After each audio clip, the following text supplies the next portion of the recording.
Open Your Eyes is brought to you by the Belize Bank. Our country, your bank.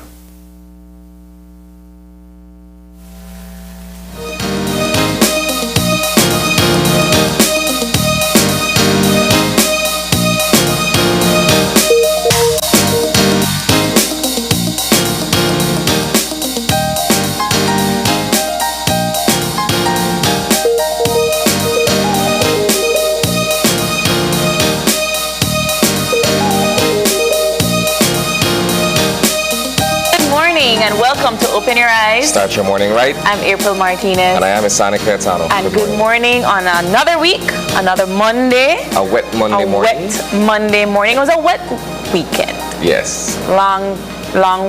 Felt long. I sleep. I did nothing this weekend. It was great. Well, that's good. Same here. When I got home on Friday evening, I'm only just coming out now this morning. Oh, for real? Yeah. Shocks. And, every so often, you need the opportunity.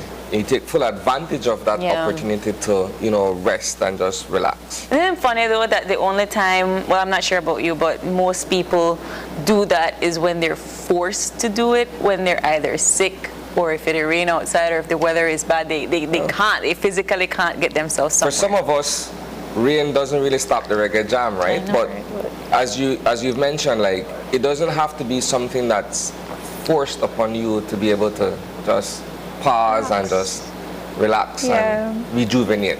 It's not often that I think a lot of people, especially people in lines of work that are unpredictable, that maybe have to work a weekend. I know teachers don't get weekends. We don't get weekends. We have to check papers and make sure we have content.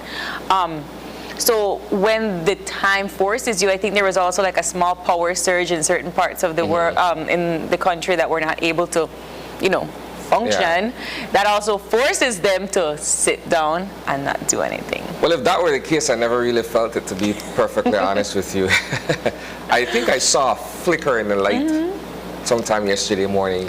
But it was so fleeting that it didn't really dawn on me that was the case, right? Yeah, some people got it worse than others, but it's a new day, it's a new Monday, and I think that we are rejuvenated. This weekend was a restful weekend for most of us in the country, and we're ready to start our morning right. Yes. And to keep things moving, we will continue to motivate you this morning with our eye opener. Our eye opener is taken from dailyom.com, and it goes like this. We forget how powerful our words are. When we make promises, it is up to us to make sure we keep our words sacred.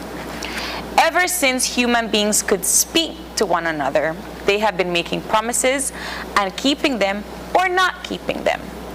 Those who keep their promises are regarded as people of integrity, while those who don't keep their promises are regarded as people who at best can't be taken seriously and at worst can't be trusted. Sometimes we forget how powerful our words are, and we use them haphazardly or unconsciously, creating expectations that are never fulfilled, leaving disappointment and distrust in our wake. Just the remedy for the stagnation we are experiencing, and it can be done today, right now. So, words have meaning. Yeah. Right? And depending on how we choose to use our words, the things that we say do have an impact on the people we're saying it to, in terms of what we're connoting, what we're saying, and what the impact and the meaning of it is, how we convey those messages through words. And I always look at the idea of parenting, where when you're dealing with children, for instance, the weight of certain words that you use around children does have profound effects on them. Yeah. I was in Dangriga. I'm gonna kind of stray away from the eye opener just to illustrate my point here. I was in Dangriga last Wednesday, and there was a woman and her 2 kids standing in front of the courthouse. And the language that was being used in the presence of those children to address them was unbecoming, right? And I'm listening, and I looked at my colleague just to make sure that I'm hearing correctly. Right thing, Is that what I'm hearing? And the woman just let loose a litany of obscenities in the presence of her 2 kids to them.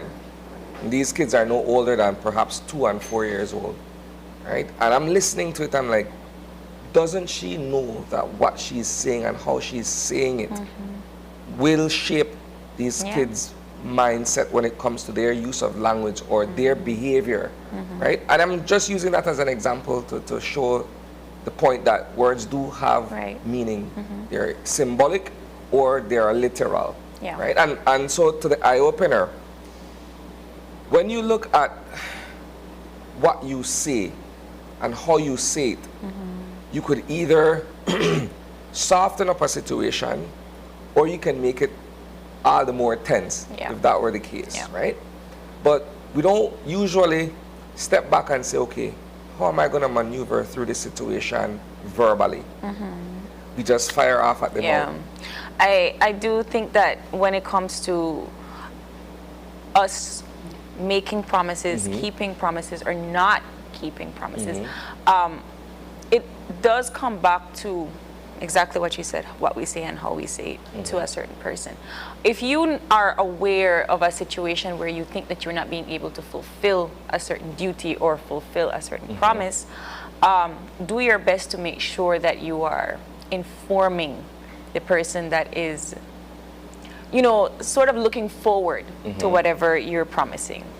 Let them know that, hey, at one point I did say that I wanted to do this and I promised you I was going to, but now there are a series of events that have happened and now I can't, or I don't believe I will be able to carry it out. So when it comes to these kinds of situations, or even in that situation, we have to be careful or mindful of the things that we say and the promises that we keep, because they do eventually come back to us.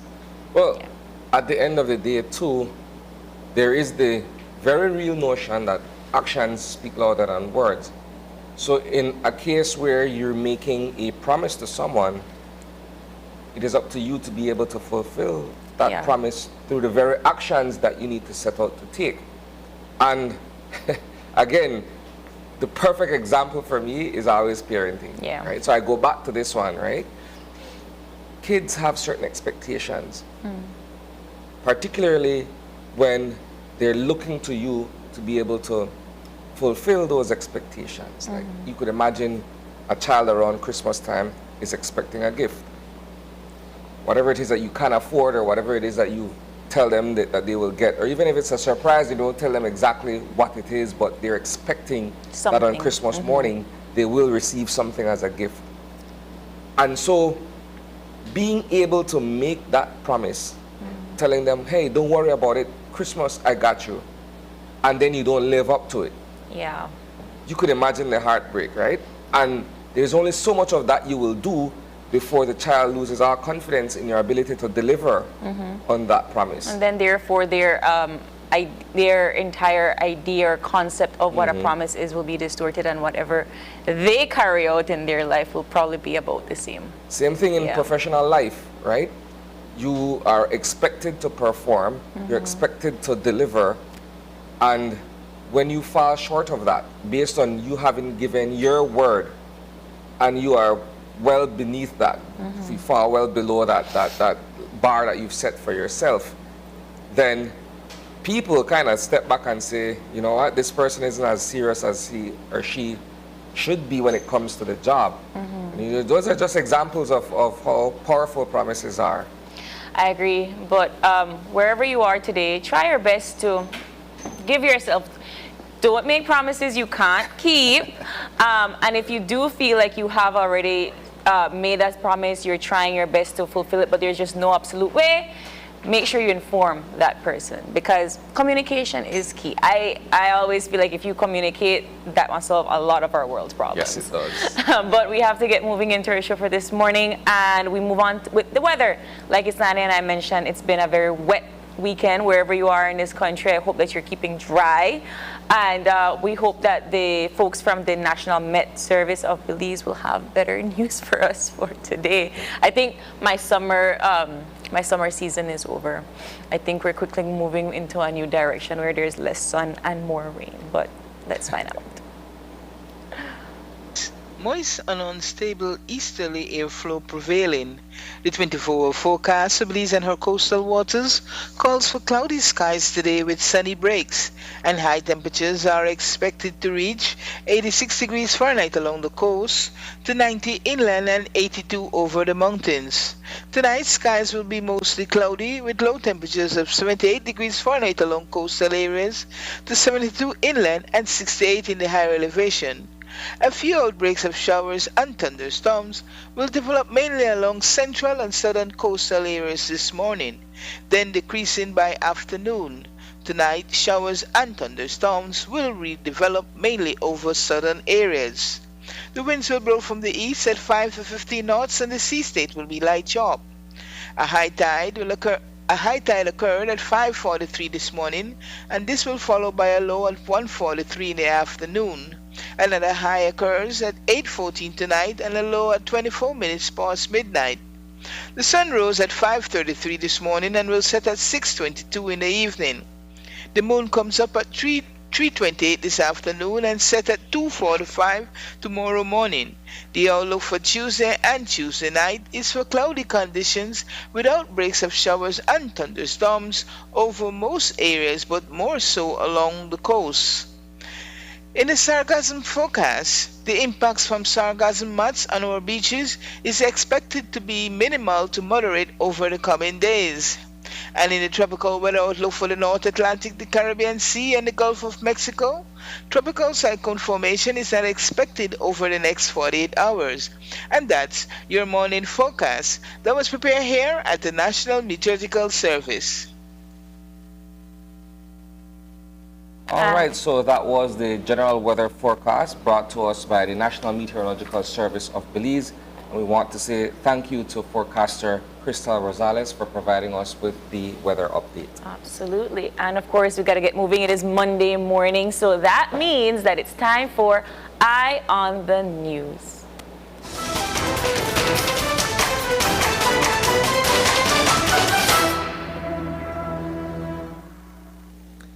So on Thursday, we got hold of a memorandum that was being circulated by the Ministry of Finance.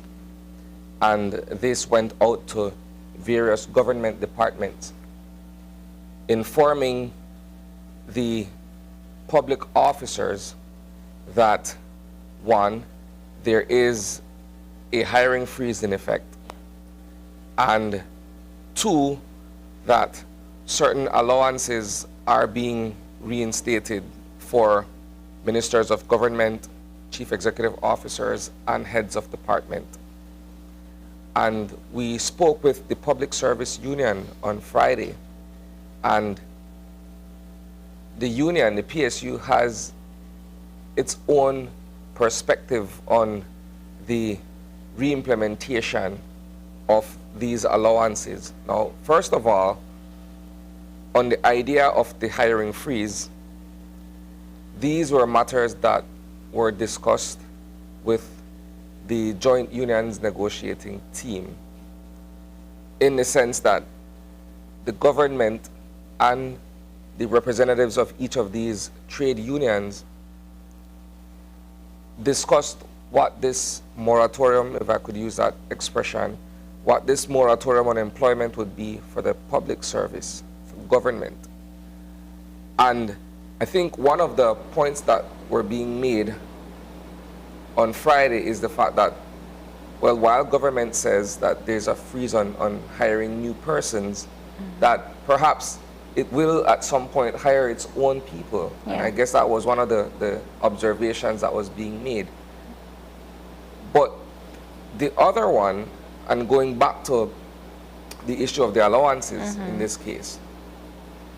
So we're returning the telephone allowance, we're returning the housing allowance, as well as the entertainment allowance.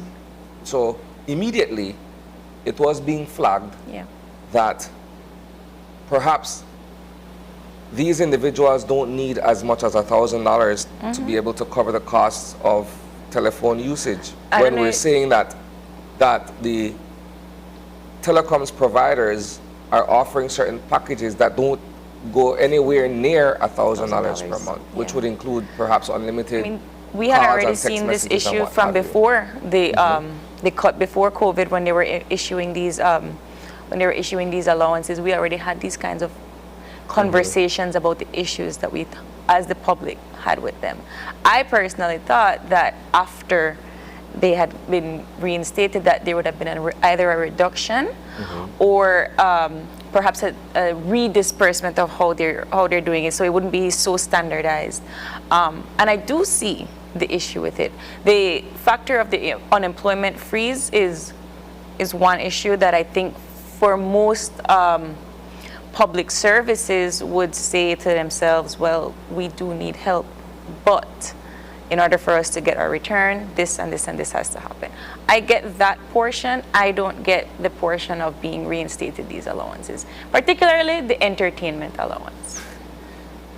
Well, people would ask, why an entertainment allowance, right? That's the most obvious question.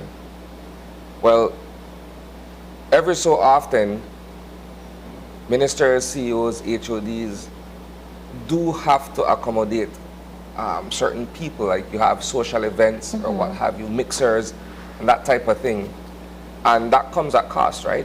Right. You don't expect that, food and drinks would be ordered and, it's free. I think the question is how often and how much. So perhaps in this case where the quantum is standardized, you know that you're getting, for argument's sake, $1,000 a month to do just that. Right. Cover the cost of certain entertainment or certain activities or what have you. But then, as you asked, and this was outside of this particular conversation, is it something that has to be every month, or or is it on a per needs basis per se, right? But it is standardized, so it's part of something that you expect to receive every month, along with, for some ministers who live far away, a housing allowance, right? If you look at how the system is structured, you do have, in some cases, area representatives who live in far-flung areas of the country. Like if you look at Toledo district, for instance, 2 constituencies, east and west, and the fact that government business for the most part is done in Belmopan, you could see with that, right? But then if you're someone who lives in Belmopan, you don't really need a housing allowance, right? But it brings up back the conversation. That's all it is, right? It allows us to once again have these kinds of conversations, primarily because we're tapping into public funds to be able to cover the cost of these expenses.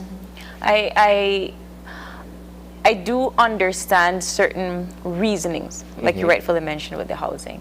I just wish that for certain instances, you don't need $1,000 for telephone services unless you are doing international calls daily, which I don't believe we are. Please correct me, somebody, if I'm wrong.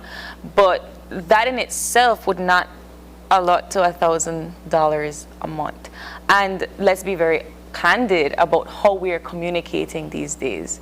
Everything is done via Zoom, via WhatsApp, via Messenger, Instagram, whatever other social media entity that you have. Those are the ways that people communicate now. Picking up a phone and calling via telephone. When the last time you get an actual telephone call? Well, in my line of business is every day. But for the majority of us, right, we use other ways of communication so that we don't have to be spending money on credit and paying that telephone bill, right? And you would appreciate though that government is formal business, so people won't be WhatsApping each other. You expect that from department to department, or from outside to inside, so to speak, that you will communicate through formal lines, and that means either writing an email or picking up the phone and actually calling someone. Agreed. I just don't know how often that would happen. Or even so, I don't know how often they would be so far away from each other that that would have to be the case. And just the way that certain governments move and function, please, again, this is just based on pure observation, I don't see most ministries communicating with each other like that on a day-to-day basis that would require that amount of money for a telephone. Well, that's again, this is not for department to department. Right. This is per government minister, right? So that individual has to communicate with his or her colleagues, has to communicate with other persons, including their families and friends and what have you. So I get that. That's not the issue at hand for me, if I were to look at it. The question nonetheless is, when you look at what is being offered commercially, if you look at any of the two telecom service providers, they don't have packages that exceed a certain amount. As a matter of fact, it is so competitive that it's actually being lowered. Yeah. Right? That's why I really what I would have preferred, or what I would have thought would happen would during this time to see a trial, more or less, right? You took out the allowance for the time being, so accumulate that. How much do you, Isani Cayetano, actually spend a month on telephone? How much do you, Vianney, spend? And that average, I would say, would be the amount to give, because $1,000 flat is a lot, and that is $1,000 for each person that works in these places on a monthly basis. That accumulates, and that is public money. That is not necessary, because those things don't roll over. You just continue using it. Yeah. I go back to the idea that these are some of the concerns that were raised by the PSU, and they're not new. No. When there was a discussion of the 10% salary reduction a year or so ago, these very points were being raised as part of the conversation, that if we are to give up on our end 10% of our salaries, then the government, by way of its ministers and HODs and CEOs and what have you, should also be giving up something so that we can both be able to meet this particular quota or threshold. Right. And so with the return of the 10%, everybody else gets back the allowances that they were foregoing. I get that, and I do understand why that happened. I just the necessity of it, I think, is what I'm trying to get at, because I do recall a few months ago we had this conversation of, is it too soon to give this back? Are we ready? Are we stable enough to give this back? And if we are not, what would be the trickling effects of our economy thereafter? And so for me, okay, yes, you give back the 10%, but the necessity of giving everything else back, I'm not sure if we will see how it affects us with our stability. To expand the conversation a little bit more, so teachers and public officers have received their 10% as of July 1st. But it comes at a time where everything else has gone up, right? And if they're not receiving any increment at this point, again, this was all agreed to as well by all the parties involved.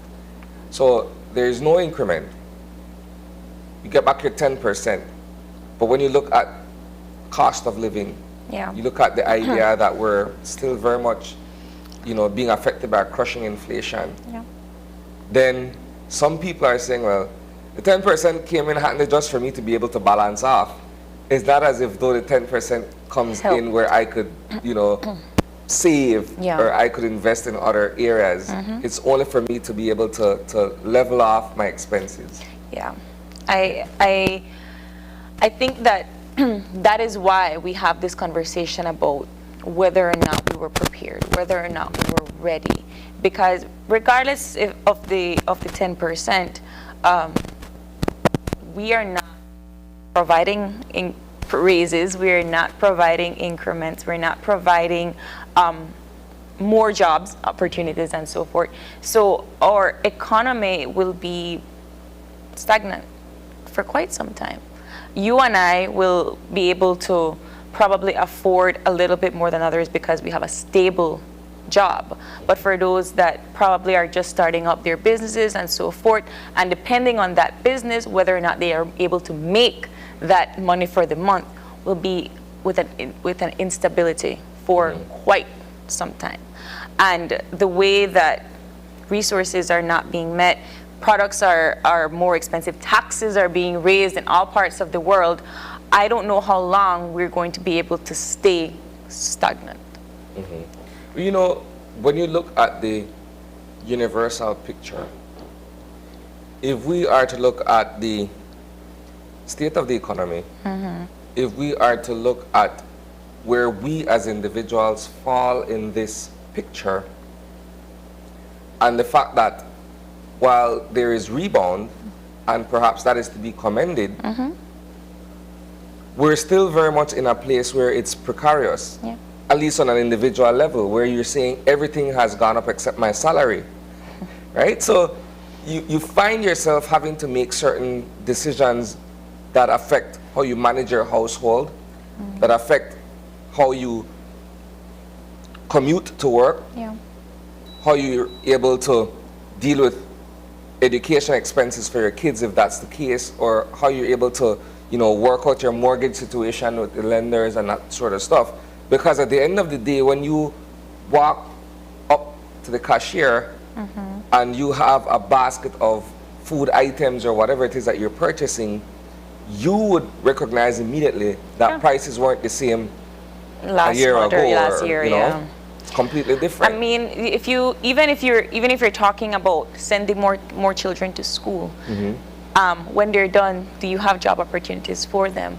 Are they able to afford to live on their own? Are they able to afford to rent a space? You know, I have these conversations, and it's not something that is new.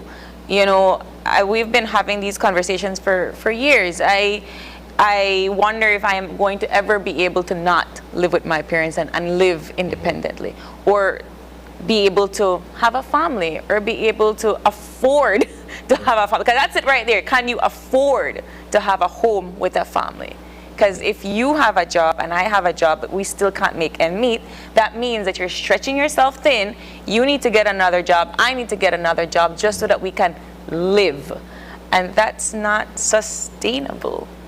Well, everything, if you're looking at it from that point of view, requires a great deal of planning, especially if you're looking at starting a family in these economic times. I mean, you have to be able to sit down and say, okay, these are the expenses, this is the projection, and how practical would it be for us to now introduce a child which comes with different expenses into the scenario.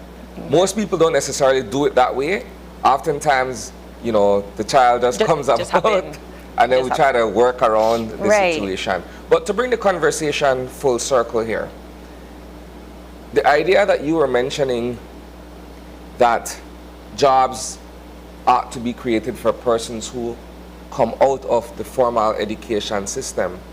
Well, government is the single largest employer, but government shouldn't necessarily be the entity that provides jobs. Jobs primarily should be driven by the private sector, right? Because you are already looking at a very robust system where some would argue fairly top heavy as well.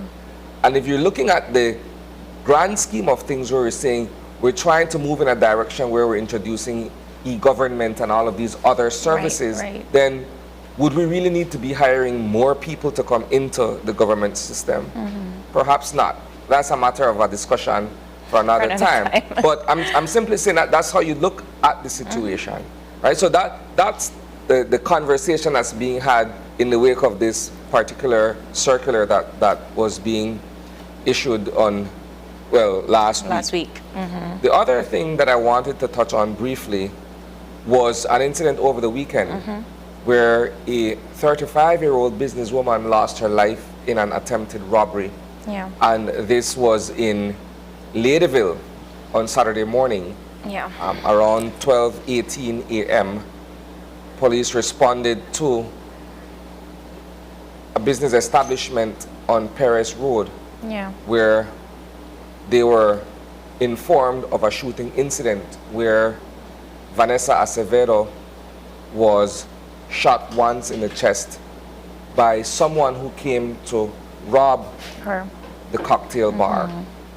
Unfortunately, Ms. Acevedo lost her life. And what is equally as unfortunate is the fact that she lost her life at the hands of a minor, Yeah. a 17-year-old, who we understand turned himself in or was apprehended and faced those charges in the presence of his mother.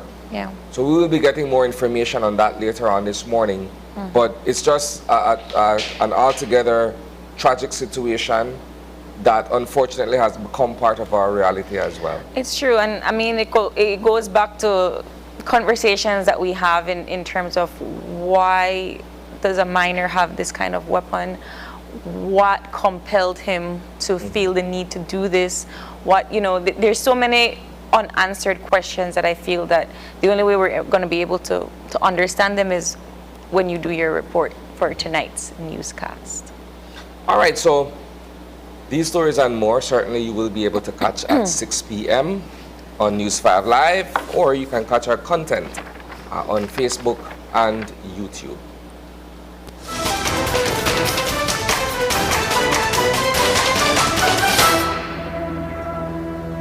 All right, and we have to get moving on into our show. We have a jam-packed Monday for you this morning. We never can do Eye on the News with in the time span that they give us, because there's just so much to unpack. And then, of course, Sunny and I have to get into a conversation because that's just how it works. But we hope that you have these conversations at home. Getting into our show for this morning, our first segment will be all about the Leadership Intervention Unit. We have in studio with us William Dawson, who is the chairman of the Leadership Intervention Unit, to be discussing the establishment of the feuding gangs. Our second segment is with the Ministry of Education. We will be discussing matters pertaining to the education system, and so we'll have principals from two high schools, Maud Williams and of course the Excelsior High School, joining us for that second conversation. And we're going to wrap things up with the Security Service Cup with the BDF versus the police. They'll be joining us to tell us all about the football game that was held on Saturday. So we will be having these conversations for today, but before we get into that, we'll take our short break and we'll get back our first conversation. So stay tuned.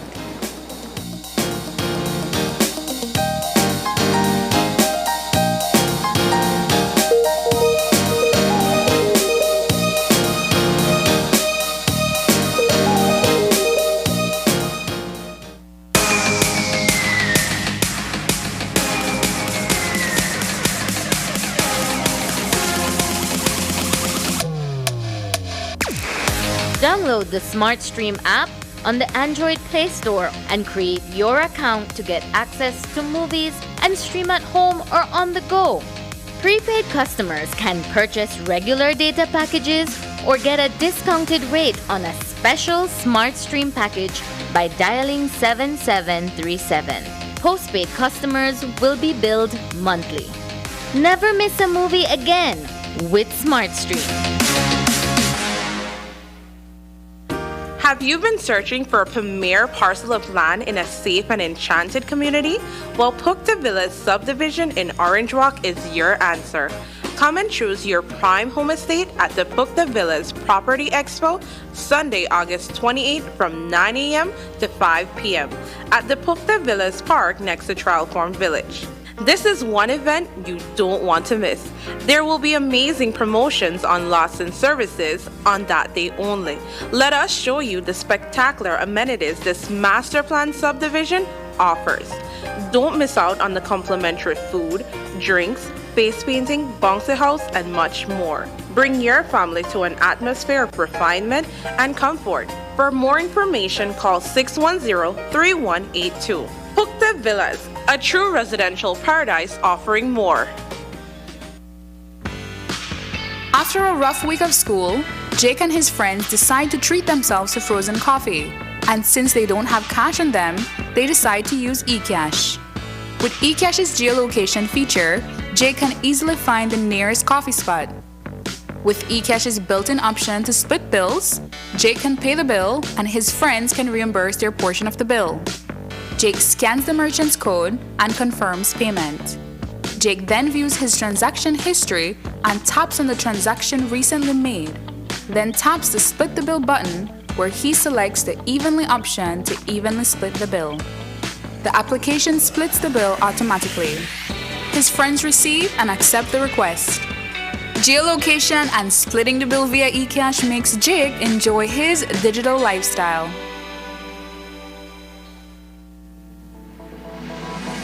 Applying for a Social Security sickness benefit? Here's what you need to know. A complete claims package include 1. Sickness claim form fully completed by the claimant and medical doctor. 2. Salaries record form completed by the employer or HR representative. 3. Proof of bank account such as bank book, online banking, or statement displaying your name and account number. To submit via email, you need to take a clear photo or scan of the documents and email to claims@socialsecurity.org.bz. Be sure to include your full name, social security number, and benefit type in the subject line of the email. Deadline to submit is 14 days from your first day of illness. All forms are available on the website at www.socialsecurity.org.bz. Social Security Board, safeguarding you, your family, your future. The Miss Belize pageant is back. Find out who will represent us at the most important pageant in the world, Miss Universe. It takes place on Saturday, August 13th at 8:30 p.m. at the Bliss Center for the Performing Arts. Watch it live right here on Channel 5 or on our Facebook and YouTube pages. It's an event you won't want to miss.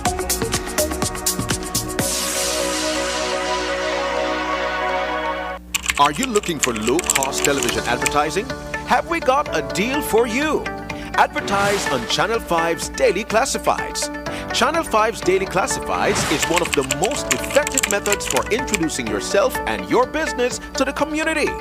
Use our Daily Classifieds to recruit employees, promote specials, promote your products or services, promote a business opportunity, increase traffic to your website, and advertise items you have for sale. Let us help you to save valuable time and money. Call us today at 280-0013 or visit us at our offices on Coney Drive to discuss how we can help your business grow affordably. Channel 5 Daily Classifieds. Advertise today.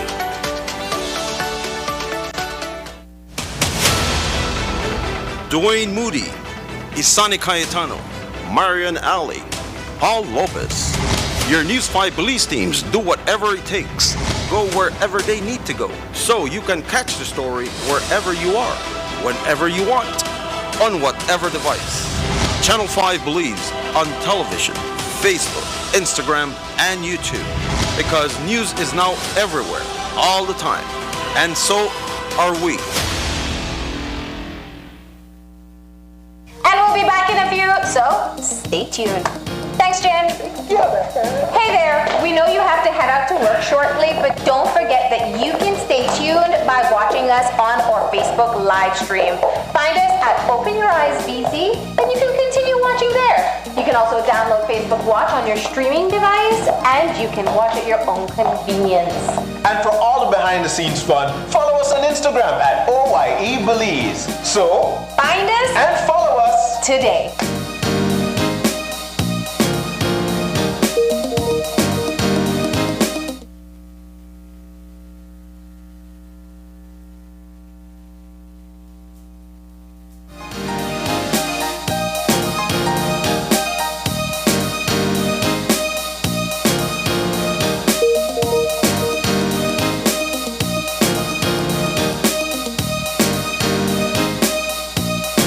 Welcome back. Our first conversation, as we mentioned prior to the commercial break, is with the Leadership Intervention Unit, and of course, its role in dialoguing with various groups within the Belizean society, Belize City in this case.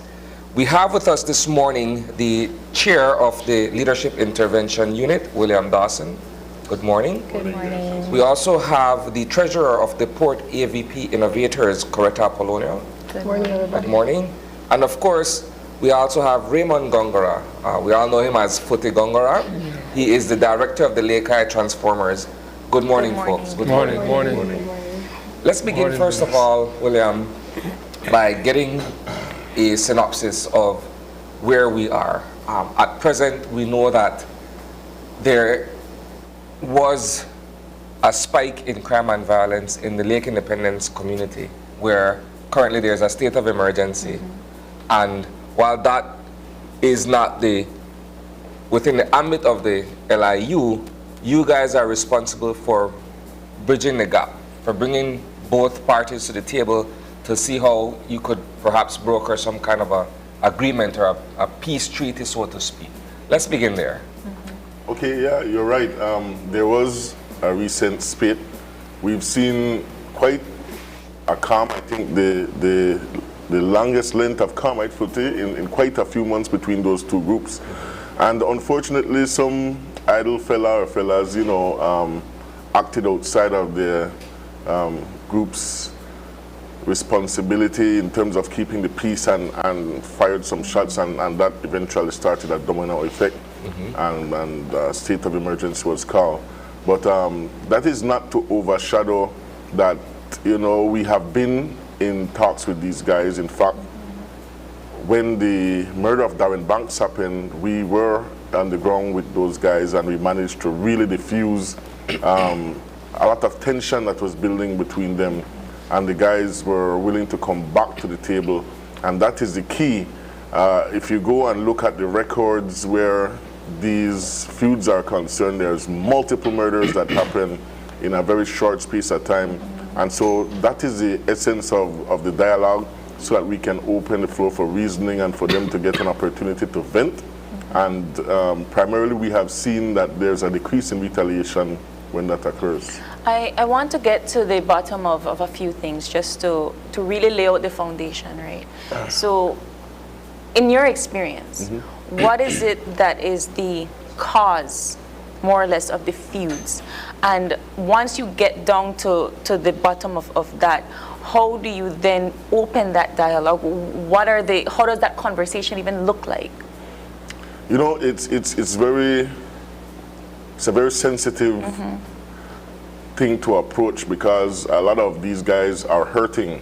Most of the time, like in this instance, even the persons who were struck upon are wondering, like, why? Yeah. Why? They were celebrating after a football match, and somebody probably intoxicated or just passed by, not liking the fact that they saw these guys, socializing in peace. And that's the thing that we have to fight. These young men who are running around rogue seem as if though they don't have any control over them, and we keep on telling the so-called leaders of this group that you are responsible for your group's behavior. Oftentimes we can't tell this one, we can't tell that one. Then that is why we are telling these leaders, you will face the brunt of the law, because at the end of the day, if you are in a circle and you are the leader of that circle and you can't control those in your circle, then you ultimately must face the responsibility. And the law must come down and do its part. Although we have the intervention and the mediation for those rogue individuals, we're hoping, as always, that the law really surgically approaches, and the law must know who's the ones giving the trouble, and approach them and deal with them accordingly. How is it that we are still in this dialogue per se? Because I understand it's an intervention unit, right? So what then happens once you start to communicate open dialogue? How do you begin that intervention process? Because from my understanding, a gang is a sense of family space, right? You are there because you want to feel belonged, you want to feel loved, you're part of that you're protected in that space. So how do you then begin to open that conversation about, you know what, you don't need this type of space to feel loved, to be in a family, to be protected? Well, you know, very importantly, it's about fighting the cultural dynamics, especially as males living in Belize and Belize City, growing up with that level of masculinity and that ego. And oftentimes we see where these young men are not afforded the space to vent and to reason like men should do, and be able to express their emotions, and these are things we take for granted. You would have to be on the ground and in tune with what's happening to know how important it is, because a lot of these guys do have family that they love, but the ego that they were taught to express overshadows that. And so the dialogue simply begins with bringing back to reality what it is or who they love. And so once that dialogue begins, it gives them that moment to reflect that they're not afforded in the group. The group is only for them to express the ego, not to express the love and the respect for each other and their families. William, one other question before we segue into the other parts of the discussion. When you sit down with these individuals, you bring them together, I think one of the first questions asked is, okay, what is the issue? What causes this kind of a flare-up? In this case, you've mentioned that there was an attack on a group of young men who were celebrating after a football game. Right. So we know that that is the action that triggered it. But what led to the perpetrator of that incident deciding that, you know what, we'll target these group of young men? When you have that conversation with them, what are you getting? Well, as usual, it's crazy because there's nothing tangible and reasonable for these young men to behave this way.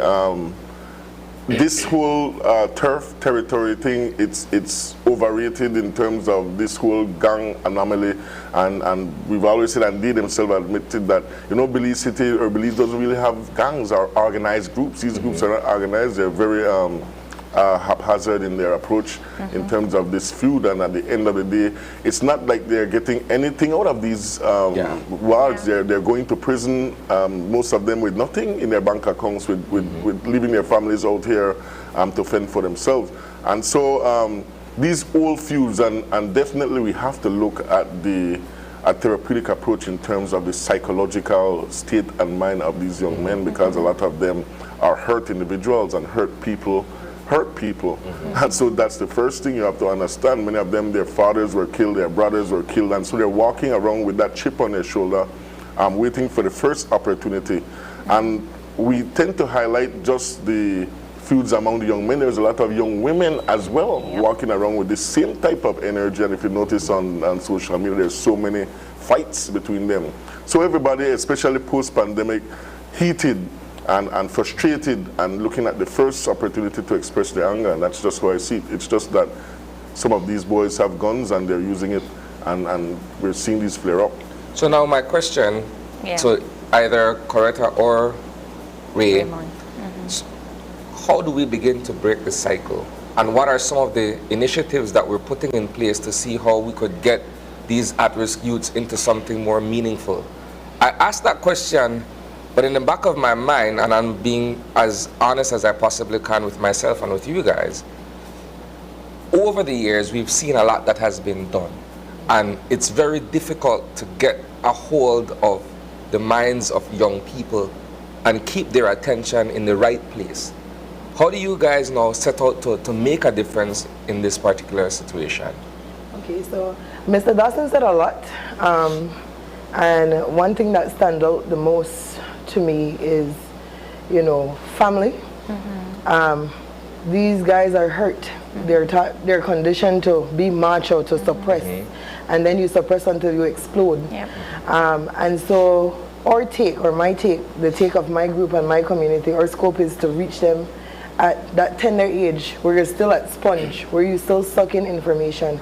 Our focus is the kids between 8 to 17, where you're still in that learning scope. So you can still be taught to express your anger in a positive way. You could talk about, I didn't like that you offended me or you hurt me, rather than you suppress that energy, and then when you get a gun or a knife or whatever, you feel like violence is the way for you to express it. And so one of the tasks of the Port Innovators or AVP group is to create functions or to do activities to build relationships, so that I could be familiar with you, that at the end of the day, if you come across and you offend me, you hurt me, or you say something to me, there's already that foundation of a friendship to some degree, that I would be able to speak to you properly. So we are big on planning activities to pull everybody together. Port Loyola group consists of 3 sections. It's the Reggae Street, Caesar Ridge area, it's the Jane Osha, and it's the Penn Road and Farbers Road to some degree area. And so when we do these activities, we're pulling the kids from all of these areas in a common ground, so that you could start to familiarize yourself, make friends. You don't just have to know, oh, that person live over there, he live over there. No, interact, start to build these relationships, to lessen that tension, so that when you're at adult stage, you're no longer segregated based exactly on, it's unified, and we can be able to sit as a community, as a group, as a family, as friends, as companions, as whatever, to be able to talk. I think how we lost our way was people became, I would say, selfish or shut down in some sense. And then because you're shut down and because you're taught to suppress, all of these things are factored in, and then, okay, I'm upset, I don't know nothing else to do but explode. How do you navigate a situation where, for instance, in one community, a large community such as Port Loyola, where you have perhaps feuding groups, but you're taking these at-risk young men and women and placing them in an environment where you're trying to foster a sense of community. But you do have other influencers who are fighting against that. Because if, for instance, you come from Reggae Street, and Reggae Street that has its own group, and that group has a boss, then you have another area, same thing. These kids have to go back to that neighborhood, right? To their own little pocket. And so these influencers are saying, well, okay, so what do go on there? And so you're constantly, in my opinion, having to fight against that. It's a start over every day, sometimes 3-4 times for the day. Because rightfully that you said, we're fighting inside to fight outside. And sometimes the fight is bigger. We're not aware of the bigger fight. But it's to empower these kids as much. You mentioned about being in a gang. Your recollection of being in a gang is the same as mine. When I was younger and you said that you're in a gang, maybe your daddy had died and the older guys in the neighborhood make sure you go to school, make sure you listen to your mom, so on and so forth. It's not that way anymore. It's about street, your ego and your street name and your street title. And so it's for us to work to get the kids back to, if this is going to be a gang, then it needs to be a gang moving from point A to point B. You cannot be in here and 5 years from now you're still in the same place. What that growth? No growth. And if they're not allowing you to grow, and then there's a community group here that is allowing you to grow, then you have to make a decision on what do you want to do. You want to be stagnant? You want to grow? I mean, so I would assume then that what your transitions would be, your efforts, and so my lifetime, our generation will grow old with that. We're not going to see that in our generation. So then that brings me to Mr. Ray. How is it that the Lake Eye Transformers are trying to create a new space where we can, fuse this situation? All right, I've been listening, and I heard Mr. Cayetano ask Mr. Dawson that where it started. You have to go way back to where it started to help these kids. One, it's just because of where you live, sometimes you're a label, and that's key, because this is why you see it boiling over in the schools. This is why you see whenever a kid goes to a certain school and you see certain guys come looking for them, why they come looking for them is because of the recruitment, right? And to say, I got your back, don't worry about nobody. But what I want to say, right, you must be in the neighborhood to heal the neighborhood before you can do anything in the neighborhood. In other words, they say, right, if you want good, your nose must run. Meaning that you can't want to help people and don't take the risk. It's a risk every day in the neighborhood. I mean, Saturday we did a thing back there, but we did a thing knowing that there's a certain block that came also that there will be retaliation at the basketball court, the football field. But you know what? The bigger picture is that if you don't do anything, then the violence continues. So let them pass and see that something is happening positive. And the thing about it is this: whenever these kids go home, actually the parents didn't even want some of them come out because of the tension and stuff. But we work at the tension. Where we do the Lake right now, right? We plan on back to school, drive about 50 kids out of the crowd, about 150 kids, but we can't, that volunteer group, we can't give everybody something, right? But we could. And what we do a lot, that go in at the neighborhood, go meet with them kids, meet with their parents, explain to them that why you don't like that person from out there. You know her? No. But I live there and he live out there and you're supposed to not like him. And that the root of this whole thing, how it started, you know, because I've been around like, and just because the son live that PIV and I live the Ghost Song, although it's you know, into that, I wouldn't even want to hit nobody, a good guy. The more they're in the neighborhood, the more their mind become poisoned, recruited. Because if William is a behavior and he give me $2 to school every day, whenever William tell me why I go to certain things, how I want to say no when he practically they feed me every day. So the sad thing, social, the lack of finance, the lack of people who care. You know, because a lot of people want to say, they don't want nothing, but you need to get in there and hear. Because I could see some guys right now from 20 years ago where they change. You know the police say, when you don't recruit, you say he only not play with them one day. But they say one day they're tired of it too, you know, because they have kids now. So then they try see how they could help the situation. But if you, the police, stereotype me, every time you meet me, you deal with me, anything happen to me. And I'm really tired of this. Yes, I know, sir, innocent, but I get enough now and they try and they use LIU. It's a reality that we experience. Like, I am from Lake Eye, born and raised. I'm proud of my community with all its flaws, right?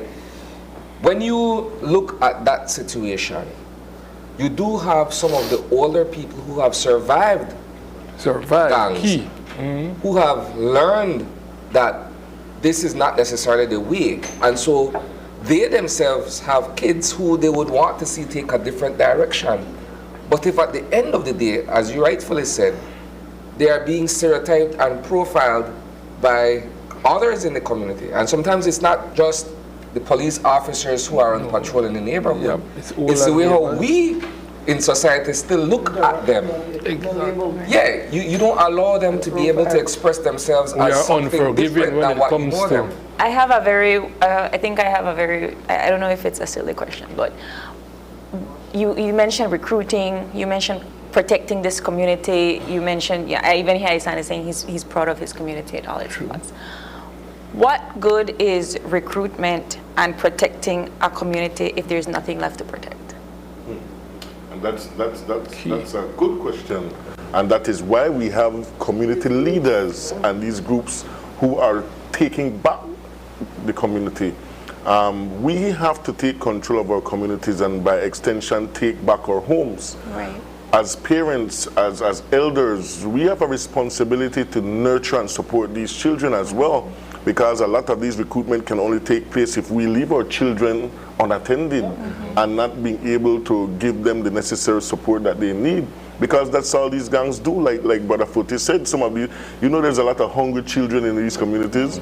There's a lot of homeless in these communities, and so these are the social ills that we have to look at, and with groups like these we can identify, and with the support systems that are in place, we need to network with them so that they can offer the level of support for these children.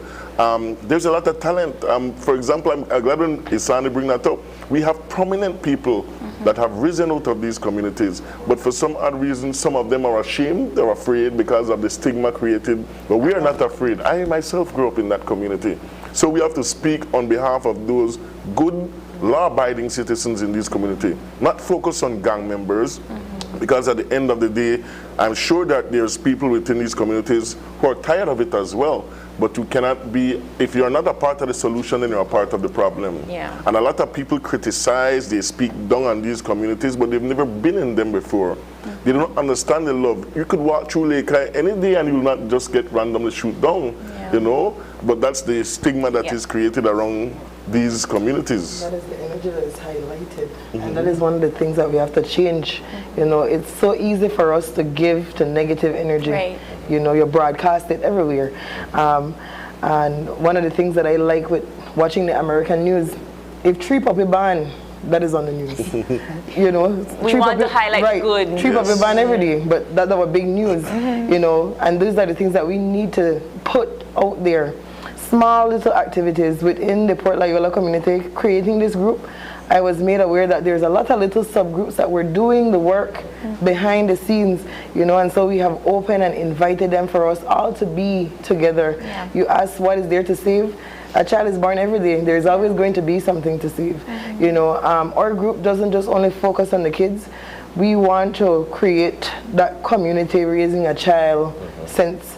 We want to provide parent lessons, or there's therapy, there's all different type of things. It's not just focus on the kids, because if you want the kids to adhere, then the parents have to buy in, and vice versa. So it's on a big scope. We're out of time completely, and don't tell me about 3 times, but I want to highlight the back to school summer event. Let me just say, so the Port AVP Innovators is doing a back to school hair cutting and braiding for the 27th of August. Yes. We have 2 different areas where we're going to be doing it. We are asking for donations. Our numbers is on here, mine and the president. While we're also doing that, for our area, we're giving 3 primary school scholarships to our kids. They're asked to write an essay, and we're going to have it vetted, and they're going to be provided with tuition coverage that lessens the strain on the parents, so on and so forth. Our president has her own business, and so she's one of our independent supporters, and we're still looking for other people. But we're welcoming everybody to come out. If you want braids some hair, if you want to donate some braids, if you have a trimming machine, my number is on here. Feel free to reach out. Like our slogan says, working hands for the community, right? So everybody is welcome. Well, thank you all so much for coming in. I think that this is a continuous conversation. I appreciate the work that you all are doing in your respected communities, and we hope to see you next time for some better news. Yes.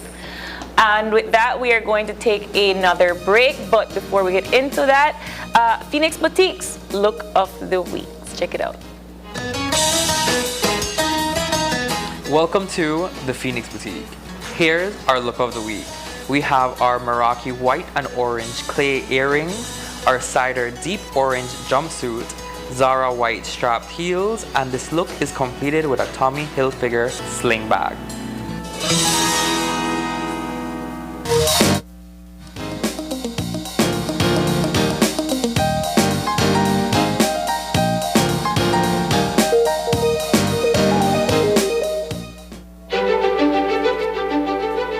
Technology is ubiquitous, and it's transforming how, when, and where we work. Fulltech Systems is placing award-winning devices in the hands of information workers, allowing them to work without compromise in a world without wires, to innovate, create, and to maximize productivity anytime, anywhere, satisfying the needs of the desk-centric remote and field worker and every other worker in between. We are providing the industry's best devices to businesses going through the process of digital transformation. Partner with us today to provide the solutions that will allow your employees to work effectively and efficiently to enhance your customers' experience.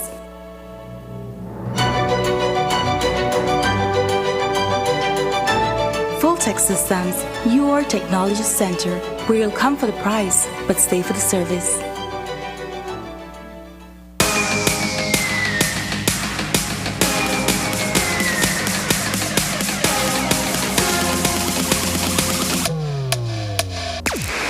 Download the SmartStream app on the Android Play Store and create your account to get access to movies and stream at home or on the go. Prepaid customers can purchase regular data packages or get a discounted rate on a special SmartStream package by dialing 7737. Postpaid customers will be billed monthly. Never miss a movie again with SmartStream. I'm on my way to Benny's, where I can get what I need and save some money. After 75 years in the business, nobody do it like Benny's. Hello, how may I help you? Anything you need, we got you. Whether it tools or tiles, lights and fans, we are serving with a smile. Genuine plumbing and electric supply, quality construction supply, heating and air condition, 100% Belizean. Benny's, celebrating 75 years. Quality and savings, quality and savings. Benny's, celebrating 75 years. Quality and savings, quality and savings. Benny's, celebrating 75 years. Quality and savings. Quality and savings. Your Tuesday night entertainment is back. KTV The Remix Season 4. KTV. Come on out and win fabulous prizes and the chance to compete in our halftime challenge. Tickets are available at Channel 5 on Coney Drive at $3 for children and $5 for adults. Mask will be required. Or you can watch it live on Channel 5 or streaming on Facebook. The show starts at 8 p.m. at the Bliss Center for the Performing Arts. KTV The Remix Season 4. It's hot, it's live, and it's only on 5.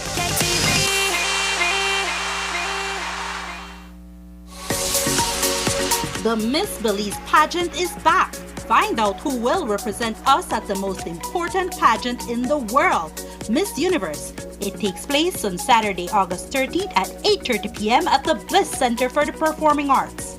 Watch it live right here on Channel 5 or on our Facebook and YouTube pages. It's an event you won't want to miss.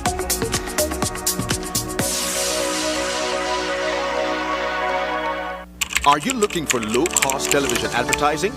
Have we got a deal for you? Advertise on Channel 5's Daily Classifieds. Channel 5's Daily Classifieds is one of the most effective methods for introducing yourself and your business to the community. Use our Daily Classifieds to recruit employees, promote specials, promote your products or services, promote a business opportunity, increase traffic to your website, and advertise items you have for sale. Let us help you to save valuable time and money. Call us today at 280-0013 or visit us at our offices on Coney Drive to discuss how we can help your business grow affordably. Channel 5's Daily Classifieds. Advertise today. And we'll be back in a few, so stay tuned. Thanks, Jen. Hey there, we know you have to head out to work shortly, but don't forget that you can stay tuned by watching us on our Facebook live stream. Find us at Open Your Eyes BC, and you can continue watching there. You can also download Facebook Watch on your streaming device, and you can watch at your own convenience. And for all the behind-the-scenes fun, follow us on Instagram at OYE Belize. So, find us and follow us today.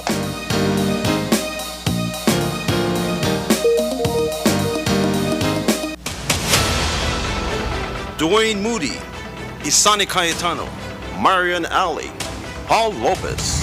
Your News 5 Belize teams do whatever it takes, go wherever they need to go, so you can catch the story wherever you are, whenever you want, on whatever device. Channel 5 Belize on television, Facebook, Instagram, and YouTube. Because news is now everywhere, all the time. And so are we.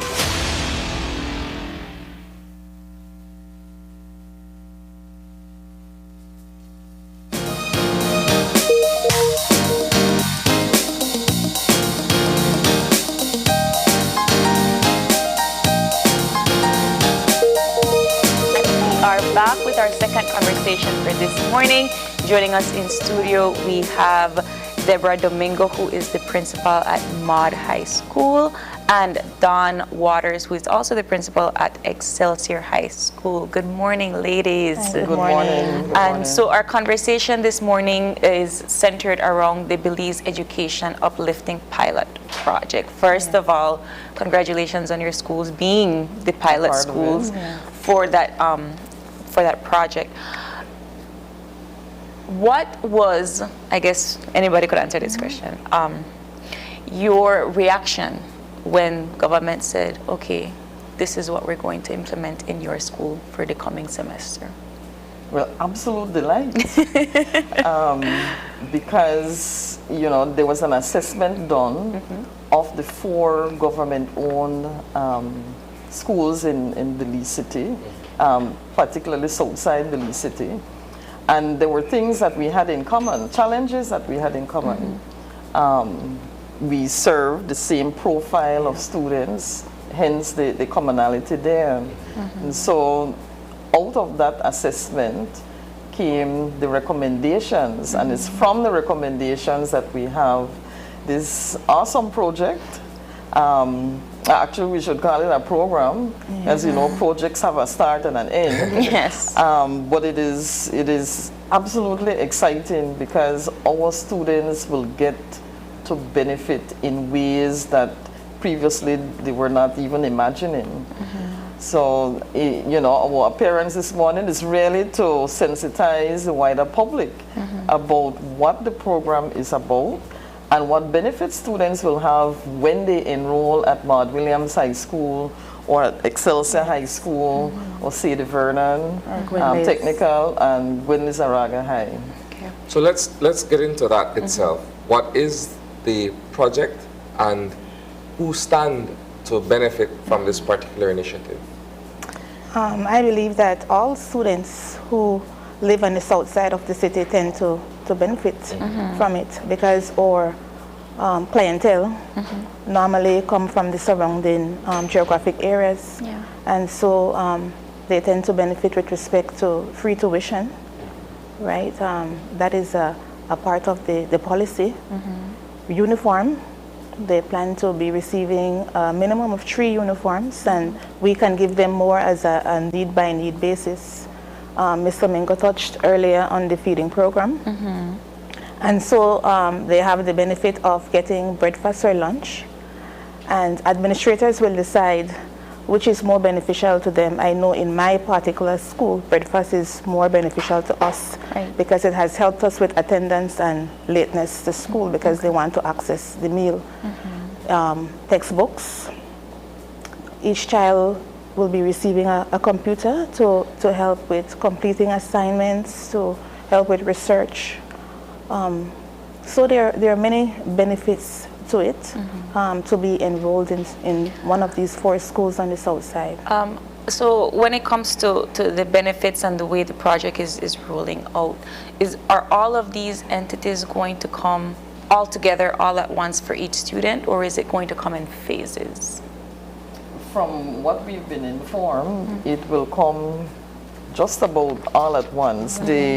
The only thing that's lagging, I think, a bit is the assistance with books and book bags, really, and shoes. I think they're still working out the details for that. So you're essentially getting a full package, so to speak. So if I have a child, I'm living on the south side of Belize City for the purpose of this pilot project. So I have a child, I'm living on Penn Road,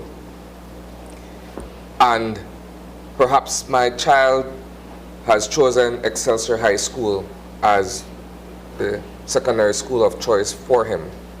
You're telling me essentially that he can get his tuition covered, he can get his uniforms, his full attire down to the shoes, he can also get his books. And if I'm doing bad as a parent in terms of financially, that he could also qualify for a meal at the high school. Yes. In fact, every student should get a meal. What we expect to receive from the ministry should be enough to provide either breakfast or lunch for every student enrolled. And I think it's a wonderful boost for families that may be struggling. You know, for a number of families, the private cost of education is prohibitive. And school administrators will tell you that there were fees unpaid for years.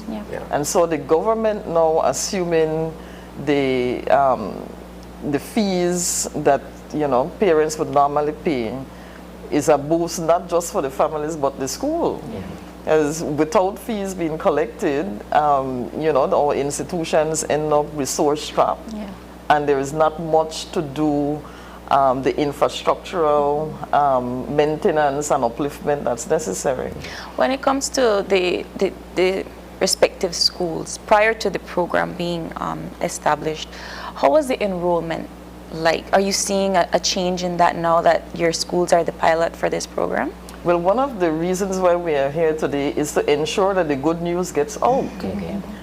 It is certainly our expectation that with all of this package being made available for our children living southside Belize City and even in the villages, as we do get a number of students from Ladyville, Hattieville, 8 Mile community, that you will have greater subscription to the institutions. I think we've all reported that we've had an increase in the intake, but it needs to be more. And so my appeal this morning is for parents, if you have not found a place for your child, then you have Maud Williams, you have Excelsior, Gwenlis and Sadie Vernon to select from, where they are assured of the assistance, you have no issues with paying fees, you will have the opportunity to get uniforms, what would come out of pocket sometimes $5, $10 every day for lunch, that's taken care of. It's automatic. Once they enroll, it's automatic. It's automatic. They also get school supplies as well, stationaries. Transportation for those students who may have difficulty coming to school because they need to cross certain areas. The program also have parenting program for parents who may need the skills required, you know, to be more effective as parents. So it's a whole package.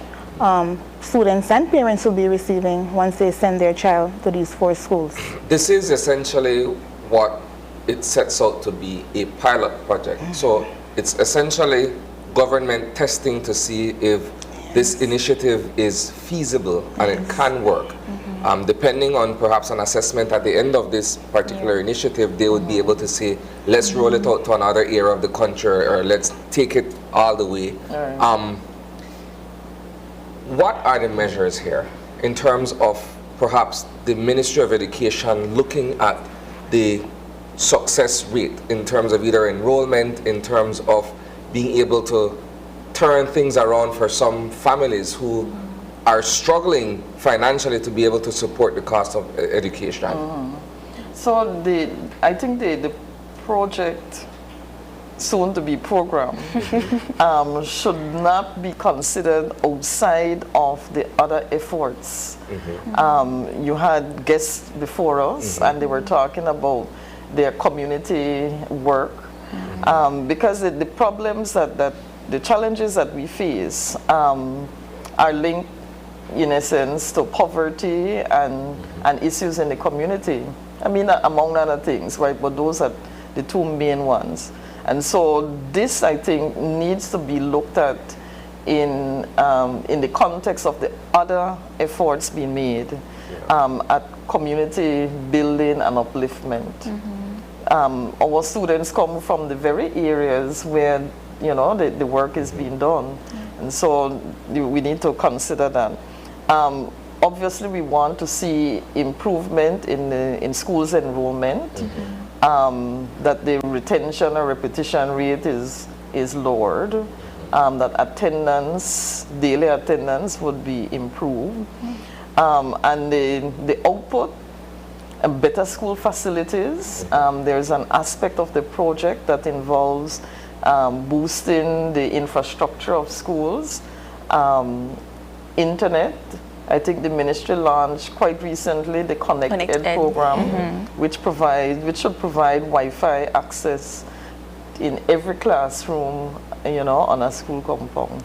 How are the teachers preparing now? That I would imagine, and this is just coming from that basis of every teacher or even the principal would issue out that helping hand to that student that would need it more or less. How are they preparing now that there's a little bit more time to help in their lesson plan and so forth?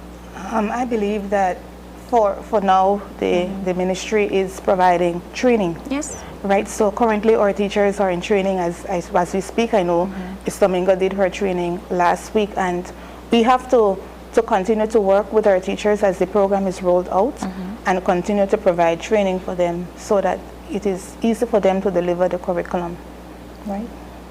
I have to say, I'm very excited about this just because I think that for the longest time we talked about free education for some of our, if not all of our students. When it comes to the monitoring of how this program is going, have you all discussed that with the ministry? Well, there is a group that involves representatives from the Ministry of Education and the school leadership. It is certainly my hope that it will be expanded a little bit so that we are on track. I know that the principals of the 4 schools, we have decided that we were going to ensure that we provide support for each other as we're, you know, going through this, because, well, we're piloting, and it's good to be able to support, and that's the education enterprise. It's always a joint one. It's never any entity or any person operating in a silo. I think this works wonderfully well with the recent initiative to ensure that kids remain in school up until the age of 16 at minimum, right? I think this ties in perfectly with that, because if they were experiencing certain challenges that kind of kept them away from the classroom, now with everything literally being provided for them and having that minimum mandatory age, then there shouldn't be a reason why you'll see kids now on the street outside of school. And it will relate to safer societies, because if we can look at the statistics, we see that it's 15, 16, 17, 18-year-olds, you know, that are committing some of these crimes or engaging in gang activities. So if we could get them in school, you know, and give them an outlet, a positive outlet to develop qualities, skills, and a part of the project also is developing attitudes, the right attitude to be able to socialize, to be able to be effective in communicating, to be able to hold a job, you know. So we see the program as multifaceted when it comes to benefits to our school and society at large. So when it comes to the rolling out of the program itself, it's not start first farm and then continue. It's everybody. Once you didn't afford, everybody. I mean, it sounds like a dream, right? And it sounds like it's going to be effective, hopefully, in terms of enrollment and keeping the kids in school. When it comes to the response of the parents, have you all been in discussion with people in the community about how beneficial this can be for them, especially when it comes to the parenting project? Well, the parents were surveyed. In terms of the early assessment, and as well when we were trying to determine what their needs were. As the initial information we received was that, okay, these things were in the pipeline, but we didn't understand what was the scope, how many students would benefit. So we started to do our needs survey. who are the students who will need help with uniform? Who are the students who will need help with different things? And, you know, simply asking those questions build expectations. So they have been asking, so when will my child get my uniform? How will they deal with it? Do we get a ticket? Do we get a coupon? Will uniforms be at the school and you simply select sizes? So they have been expecting it. It's warmly welcome. You know, it's a major assistance. How do you deal with the logistical aspect of it though? Because again, going back to the example that I was using earlier, my child, second former at Excelsior High School. So now we're looking at uniform. Where does he go to measure for his uniform? Where does he go to pick up his footwear? And oftentimes, books are a perennial problem, right? If you don't get there quick enough, they're done. Books gone. So how do we address these specific logistical concerns?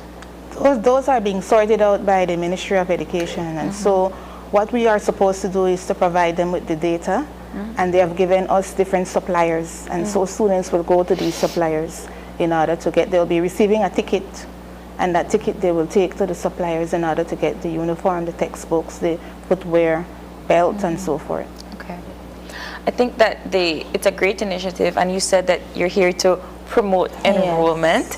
So, so can I ask then, what's the population like at your respective schools so far? We are at like 279. 279. How much you want to get to? At least 300 in the first instance. So we're like 21 shy of our target. And hopefully next year we can, you know, expand even more. I would have also wanted to see Gwen Nizaraga represented here today, simply because I think in covering previous stories on Gwen, they have had enrollment issues as well. And so this would have been a perfect and ideal opportunity for them to also be here to pitch the idea to their public to have a, you know, a greater enrollment, if I could say that, right? I think the initiative is wonderful. The idea that kids can now go to school without having to worry about where the meal will come from. Where the tuition. Well, my uniform shirt, or my pants, or my footwear, or what have you, my school bag. The onus now is simply on them to perform, right? That part of it, the government can't do for you. And the parent. Your parent can't do that for you. We need the parent to enroll them. Yes. You know, and so be an active participant in the you could child's academic facilitate life. this process. You could do everything that you can within your power to be able to make it easier for them. So all they have to do now is just perform. Show up and perform. And the schools also, we have to work on building our image. There are stigmas attached to, you know, some of our institutions. And so one of the mandates that we have is to ensure that the good news gets out, and that we implore the media to share good news sometimes, and not just the sensational stuff, no? We'll take that in mind. It's the second time for the morning we're being reminded of positive coverage, so yes. Okay, so that's a good thing, and there's a lot of good things happening at Maud Williams, at Excelsior, and the other schools. Yeah, but inevitably it may be linked to some other, you know, negative. So that's one of the things we have to do. So when does school start, and how can people register? Because school starts on August 22nd. And we have some of the schools, they have online forms that you could fill out, and you could just stop by on any of our school offices and pick up our registration form, fill it out, and submit it, and you can be enrolled for the new school year. All of us have space available for students. Yeah, it is as easy as that. Yeah. There you have it. Yeah, there you have it. Try your best to. I think we should keep a close eye on how this program is being rolled out. Just because I think that for the longest we always wondered what it would look like to see something completely free, education, tuition, uniform, book, everything. And I think that if it's successful there, it can be successful in others. Ladies, thank you so much for coming in. Thanks for having us. All right. And with that, we are going to take our next break. And when we get back, we have our final conversation for wrap up. Thank you.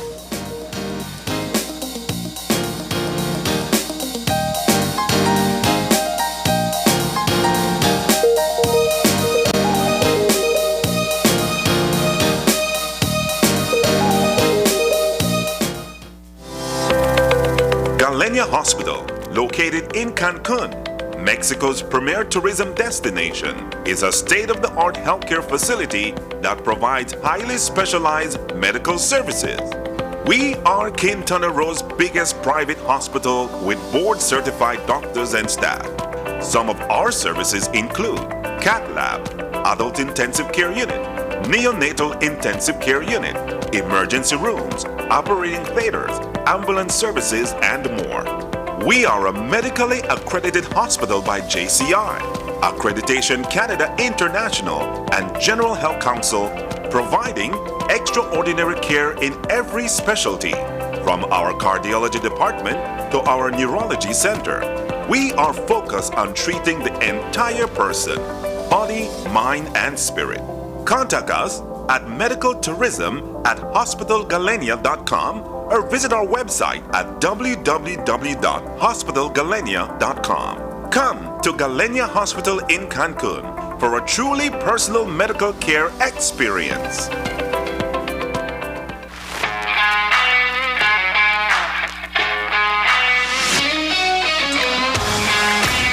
Messi! Off goal! What a goal from Leo Messi! What an incredible strike from Leo Messi!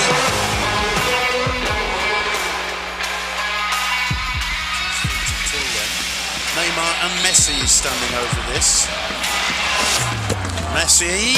Off goal! What a goal from Leo Great Messi! entertainment stays with you, and we bring you great entertainment. Next Gen, the ultimate digital experience.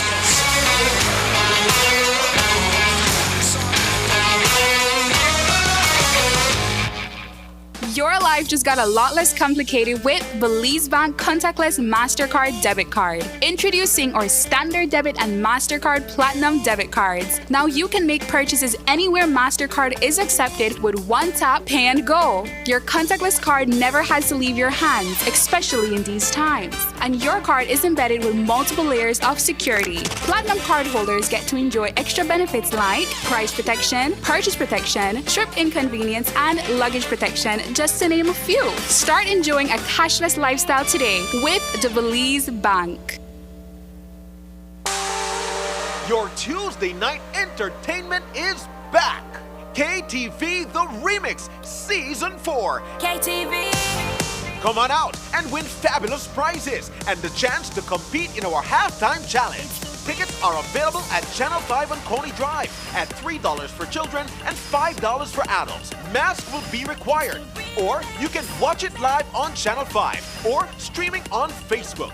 The show starts at 8 p.m. at the Bliss Center for the Performing Arts. KTV The Remix Season 4. It's hot, it's live, and it's only on 5.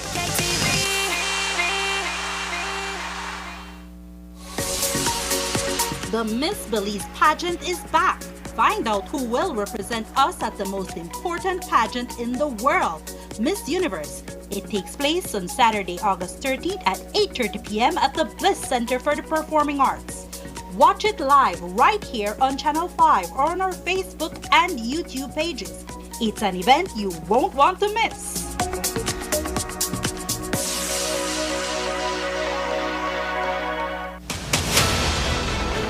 Dwayne Moody, Isani Cayetano, Marian Ali, Paul Lopez.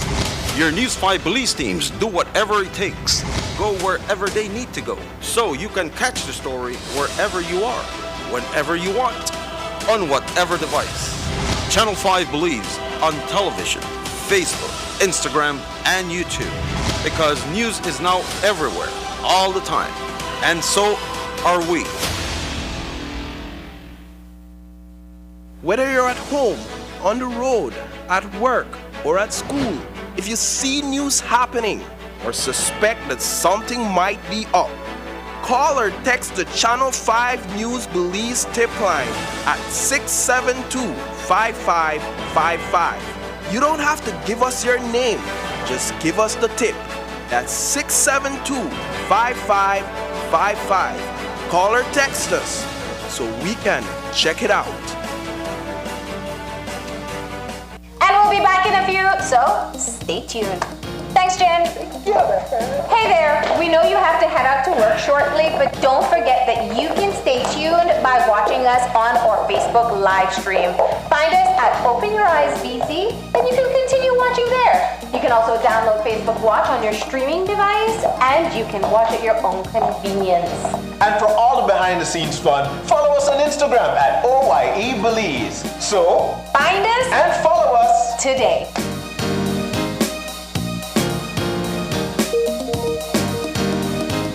When someone you love becomes a memory, the memory becomes a treasure. Channel 5 introduces the Daily Obituaries. The Daily Obituaries will broadcast all death and funeral announcements and memorials to honor your loved one's life and memories. The Daily Obituaries airs on Channel 5 prior to the evening newscast, with subsequent repeats at 10 p.m. and 12 noon the following day. It will also be placed online on our social media platforms, all for a standard package fee. Celebrate their lives and memories with Channel 5's Daily Obituaries. Honor in life and reverence in death.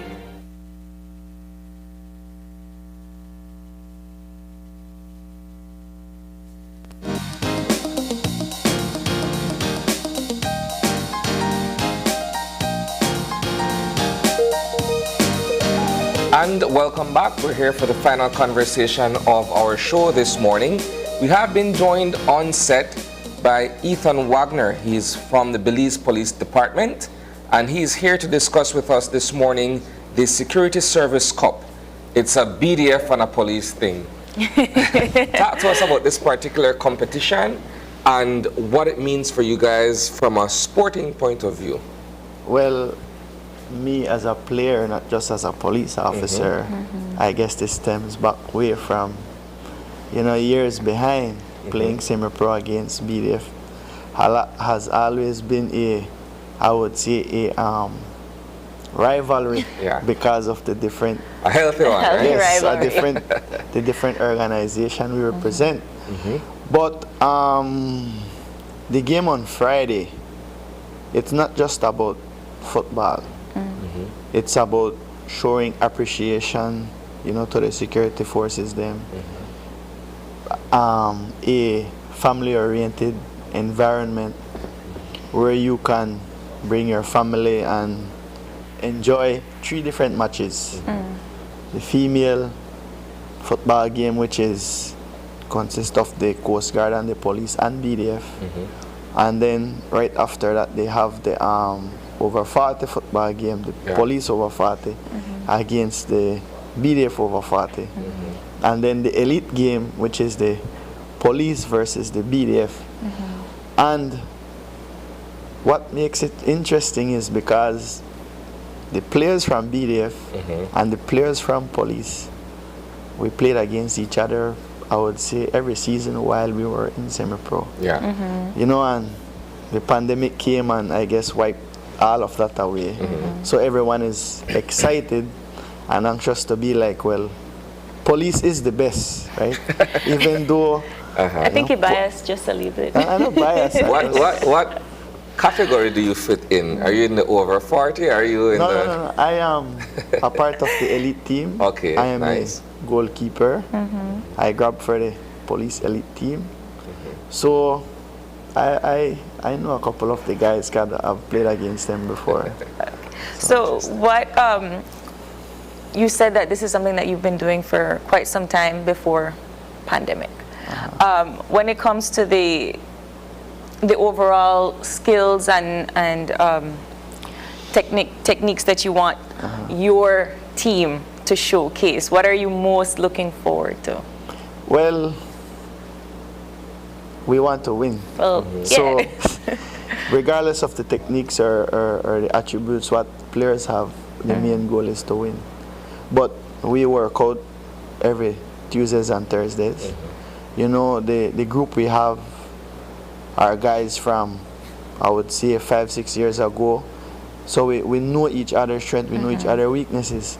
So we build on the weakness and create more strength so that we can be better.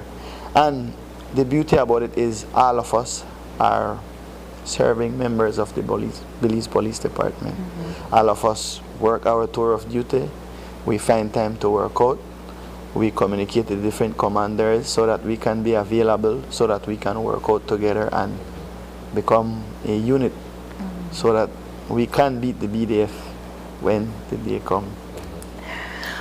When and where is your competition being held? The game is going to be held at the Isidoro Beaton Stadium in Belmopan this Friday.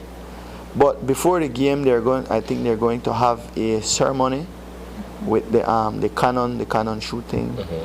I would say like a mini parade with BDF marching and police marching. It's going to be a very fun event.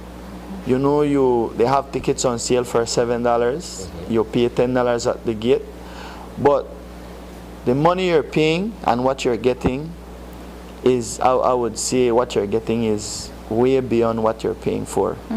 Because a lot of people like to see parade, Plus, this is the first time something is ever happening in Belmopan. So I would say, you know what? I hope everyone is as excited as I am. Not just to play football, but to represent the department and to come out victorious and carry the trophy home. Well, I like how he keep this that he can carry the trophy home. I mean, what does it mean for you individually as someone who I gather has come up playing football and the sport means a lot to you? Yeah. What does your involvement as the goalkeeper in this particular tournament mean for you? Well, we represent the department, and I believe that as much as how we love football, we have to show kids growing up, that as much as how you love your job, you need to find time to recreate. Because the schedule and what we do and what we deal with out here, you need to find time to, I would say, to relieve stress. And we might look on it as a small picture, but they have kids out there that look up to us, and they would be like, oh, I want to be like Ethan Wagner, or I want to be like some of the players on my team, like Danny Jimenez, Andres Makin Jr., Devon Makin, So if we go and portray a picture out there that, you know what, if you come work for the police, you're not just going to work. We have time to play, and in a healthy way that you can represent the department, because we're going to play football, but then we're ambassadors on the field. And then if we show this type of attitude, positive attitude, then kids will want to be like, Ma, when I grow up, I want to be a police, because I want to represent police to play football. You could reach far. So I not just look upon it as playing football, but showing the country out there that, you know what, apart from being police, we can socialize also and we can have fun. And I know we didn't have representatives from the other from the other teams, but who are, besides the BDF versus the police, you have Coast Guard, right? So when it comes to the comradeship of all of these different security forces, what's been the feel for the others? What do you mean the feel? Like you said how you had to represent and you excited. Is that the same all across the world? Well, I can't speak for them because I haven't participated in workout with them or any. I haven't been around them. Okay. I just been around the police, so I could give you the energy that we give off because I've just been around our guys. But you're ready for competition? Well, any competition when it comes to a healthy competition or something. What's in it for you guys? A trophy, you're getting cash prizes? A trophy and I guess bragging rights. Bragging. Because imagine you go there, you have, like for example, they have some family that have persons in the 3 different organizations. So you could be like, I better than BDF, police better than BDF. We beat BDF, which we always beat BDF. It's great sportsmanship that you're portraying. It's a kind of old school rivalry where it doesn't go anywhere. It's always a thing between the two forces. So you could be home sitting around the table with your family members and be like, you can't talk big because BDF no beat police. When does this begin? What time does it begin? At 4:30, on Friday. So they have tickets, Belmopan Police Station, Price Barracks, Home Affairs Office in Belmopan. Yes, they have tickets on sale. I think what's good about it is that most people are getting paid this Friday. I think that's one. And 2, the fact that it's being held around 4:30, even if you miss the first half an hour, give and take, you can still catch the rest of the games later on in the evening. Okay, and then there's an after party. Yes, and there's also an after party with No Fear DJs. So if your team wins or loses, then at least you have something to cheer for. Wow. You could wash away your pains. Yes, and at least come together and you know what? No worry about the game, man. I mean, I'll be interested in seeing or finding out the result of the over 41. Yeah. So a lot of Benga and DP will be on sale that weekend. As much as how you people when they hear over 40 they be like, oh, might be a boring game.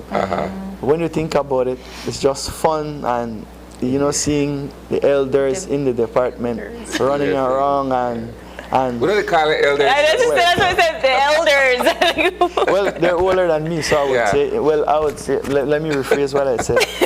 The guys from the over 40, seeing them run around and scoring goal and it just brings joy because imagine my father playing for the over 40, having his children out there sitting, it would just him enjoying himself. I feel like they have years of practice under their belt. So I personally, I think that the experiences that they have, regardless of the banger that they use, it would be very interesting to see how they play and compete and the different skills that they use on the field. I would look forward to something like that. Well, apart from the banger, but most of them are, I would say, old footballers.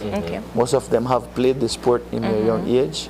So I think that, what you've learned, nobody can take that away from you. It's just the age catching up on you. Yeah, that's it. That's the more difficult part of it. Yes. Well, we're slowly winding down. So is there anything else that you want to tell the audience before you leave today? Well, come out on Friday.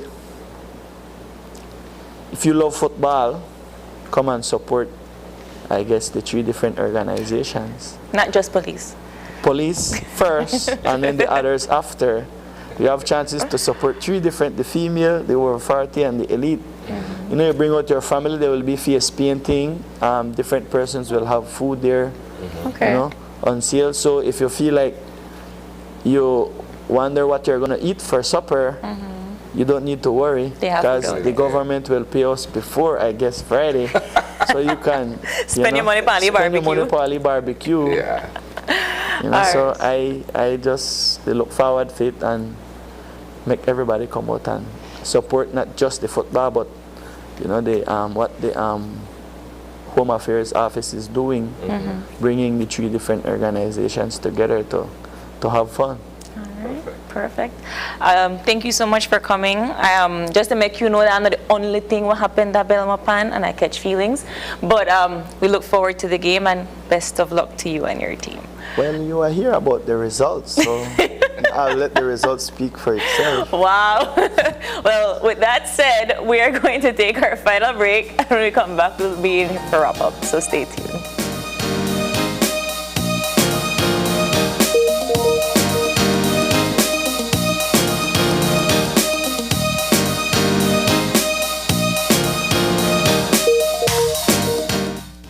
Hola usuario de eCash, la aplicación eCash está disponible en español.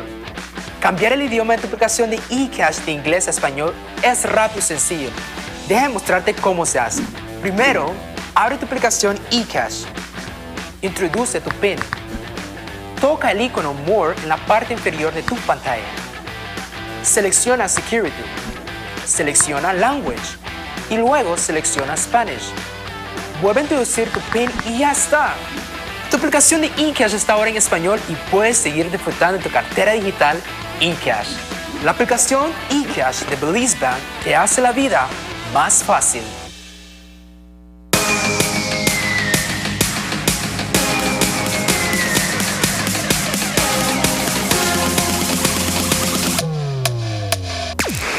Download the SmartStream app on the Android Play Store and create your account to get access to movies and stream at home or on the go. Prepaid customers can purchase regular data packages or get a discounted rate on a special SmartStream package by dialing 7737. Postpaid customers will be billed monthly.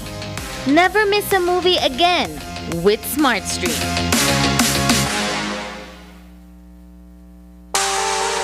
Your Tuesday night entertainment is back. KTV The Remix Season 4. KTV. Come on out and win fabulous prizes and the chance to compete in our halftime challenge. Tickets are available at Channel 5 on Coney Drive at $3 for children and $5 for adults. Mask will be required. Or you can watch it live on Channel 5 or streaming on Facebook. The show starts at 8 p.m. at the Bliss Center for the Performing Arts. KTV The Remix Season 4. It's hot, it's live, and it's only on 5.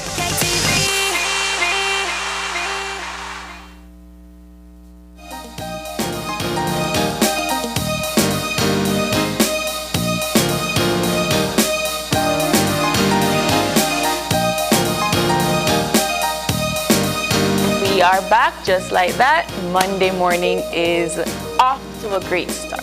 I can't start with the left anymore because it's trying to remind me that we have day jobs. Yes. But before we go, we want to say a very special thank you to all of our guests that came on the show this morning.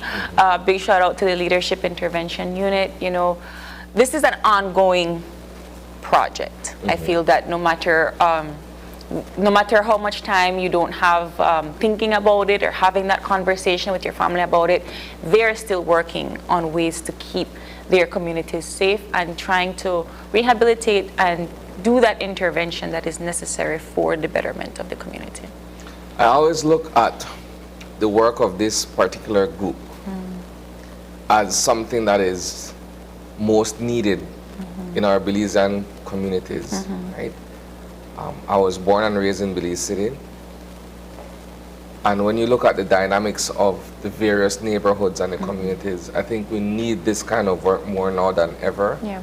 Especially when we're dealing with young people who are vulnerable and who are easily influenced by these other players who are hell-bent on creating havoc and chaos in our streets. Yeah. So the work of the LIU is very, very critical to try to get some of these young men off the streets and get them into more meaningful pursuits, right? So that's the first thing. And I will always commend what they are doing. And I've always made it clear to them too as well, because I have assisted in the past with some of these sessions that they've had.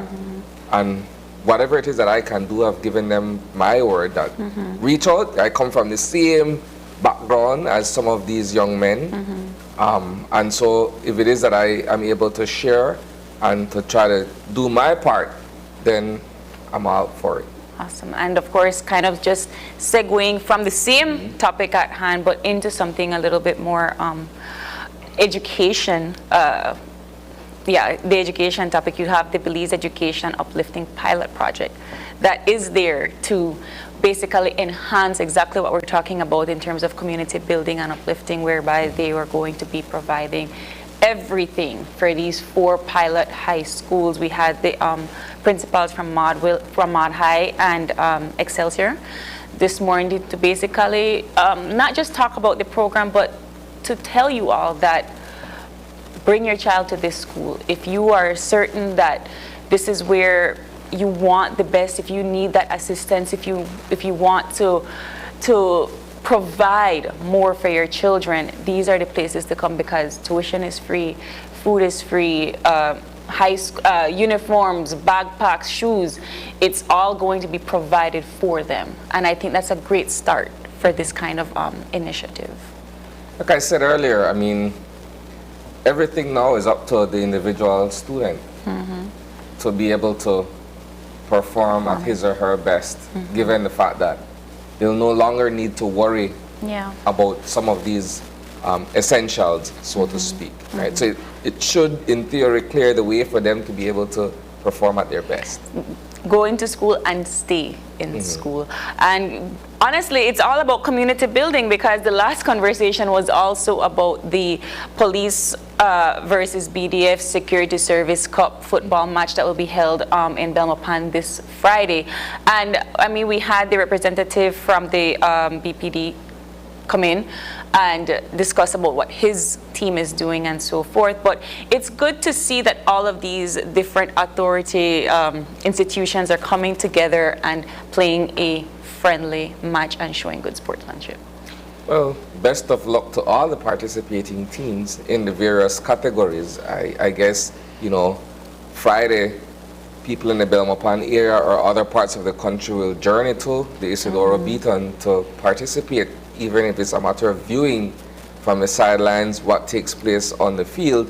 You know, that kind of support, I believe, is necessary. And it's a great initiative from the Ministry of Home Affairs as well, too. It's the first of its kind, and so it's a matter of bringing the security forces together to have a great time. Of course. And we again thank you so much to our guests for coming in, and thank you for tuning in and waking up and starting your morning right here with us on Channel 5. But we got to go.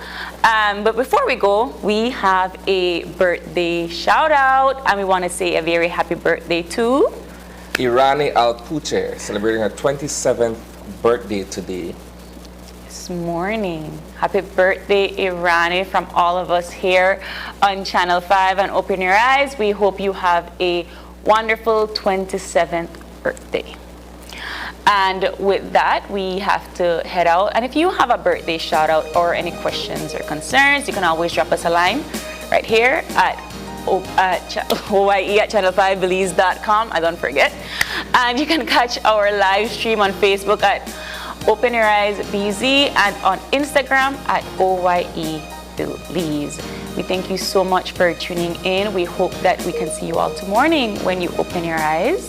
To start your morning right.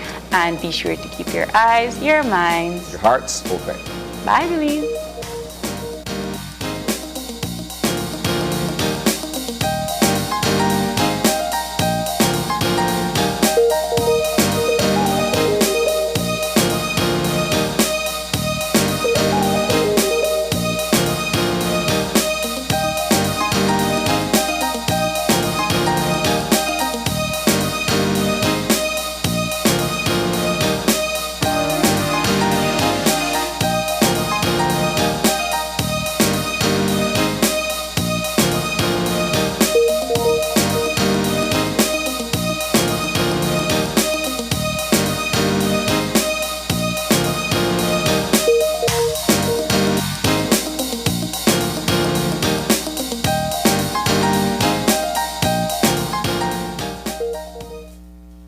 Open Your Eyes was brought to you by the Belize Bank. Our country,